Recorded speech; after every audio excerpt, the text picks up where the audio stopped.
사랑하는 여러분, 오늘도 좋은 일이 일어납니다. 에베소서 1장 4절에서 5절 말씀을 보면 곧 창세전에 그리스도 안에서 우리를 택하사 우리로 사랑 안에서 그 앞에 거룩하고 흠이 없게 하시려고 그 기쁘신 뜻대로 우리를 예정하사 예수 그리스도로 말미암아 자기 아들들이 되게 하셨으니라고 말씀하고 있습니다. 예정이란 뜻은 미리 다 정해 놓았다라는 뜻입니다. 그러니까 하나님은 우리 한 사람 한 사람들을 미리 창세전부터 택하시고 구원해 주셨다라는 것입니다. 너는 내 자녀다 라고 미리 정해 놓으셨다라는 것입니다.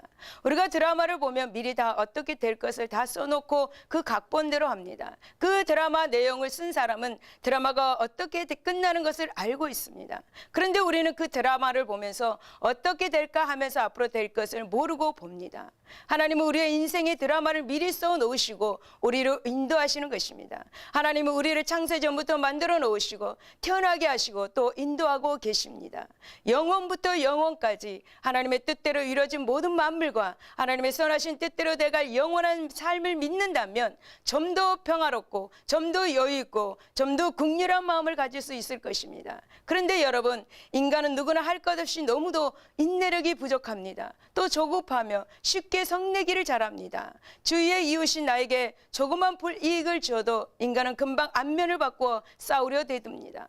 인간은 자신의 이기적인 목적을 추구하기 위해 지금껏 아끼고 사랑해온 사람들을 배반하여 떠나버릴 때도 있습니다. 이러한 인간의 이기적인 성향과 기질들은 신앙생활에서도 그대로 방영되는 것을 종종 보게 됩니다. 다시 말하면 우리는 상황이 어렵고 힘들 때는 오직 하나님만이 나의 피난처입니다. 오직 나의 구원자가 되십니다. 라고 고백하면서 간절한 심정으로 하나님께 매달립니다.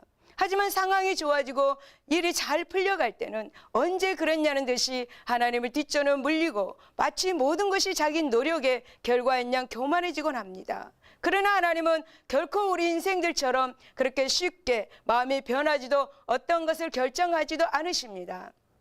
하나님은 또한 아무리 환경이 변하고 시대가 바뀐다 할지라도 한 번 사랑하신 자를 결코 포기하지 않으십니다. 왜냐하면 우리를 여아들 예수 그리스도를 주기까지 사랑하시기 때문입니다. 하나님은 저와 여러분을 너무나 사랑하시기 때문에 아무런 조건 없이 예수 그리스도를 통하여 구원해 주셨습니다.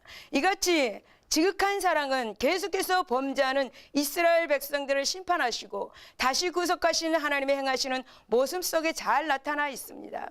이사야 49장 15절의 말씀을 보면 여인이 어찌 그 젖먹는 자식을 잊겠으며 자기 태에서 난 아들을 긍휼히 여기지 않겠느냐. 그들은 혹시 잊을지라도 나는 너를 잊지 아니할 것이라 라고 말씀하고 있습니다.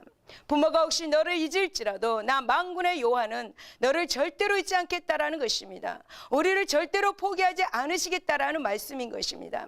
스바냐 3장 17절 말씀을 보면 너희 하나님 여호와가 너희 가운데 계시니 그는 구원을 베푸실 전능자시라. 그가 너로 인하여 기쁨을 이기지 못하여 하시며 너를 잠잠히 사랑하시며 너로 인하여 즐거이 부르며 기뻐하시리라 하리라 라고 말씀하고 있습니다. 하나님은 이렇게까지 우리를 사랑하십니다. 우리를 보고 있으면 기쁨을 이기지 못한다고 말씀하고 계십니다. 우리를 잠잠히 사랑하시고 우리로 인하여 하나님은 즐거이 기뻐하신다고 말씀하고 계십니다. 사랑하는 시청자 여러분, 그렇습니다. 이런 하나님의 지금보다 진한 사랑 때문에 하나님은 우리를 포기하지 않으시는 것입니다. 비록 우리가 하나님 앞에서 끊임없이 범죄하고 실수한다 할지라도 결코 중도에 우리를 버리지 않으십니다. 그리고 마침내 영광스러운 천국에 들어가게 하시는 것입니다. 우리를 포기하지 않는 이유는 바로 우리를 지극히 사랑하시기 때문인 것입니다.